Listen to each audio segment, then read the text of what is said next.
gorgeous beach turned ghost area.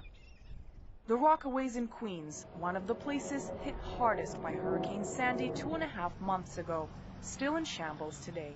Miles and miles of devastated businesses, residential buildings, and houses like this one, a place some family probably used to call home, now almost literally hanging by a thread, with almost zero chance of ever being rebuilt.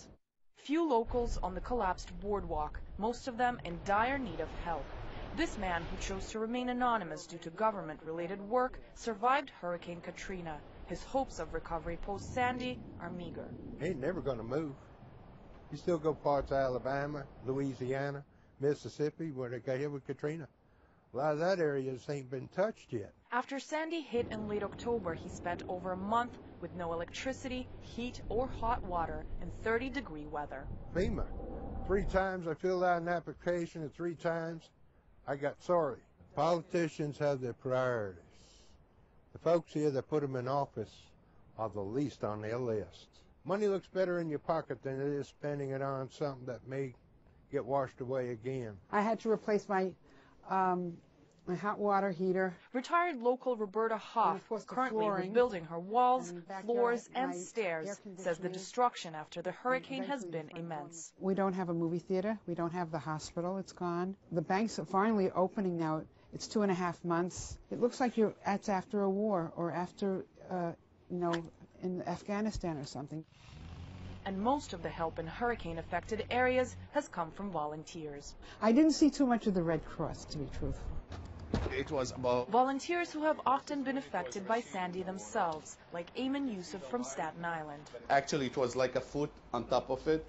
That's how much it was, the water here. His house, deemed unsafe after the hurricane, is about to be demolished. The only thing we need is the funds. The fund is not there to get help.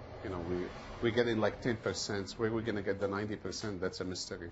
We need a check from God. That's what we need. For a month and a half, Ayman lived in this tent, where he also set up a help center for the community. Somewhere. You have a lot of people coming here still today? A lot, 600-700 people.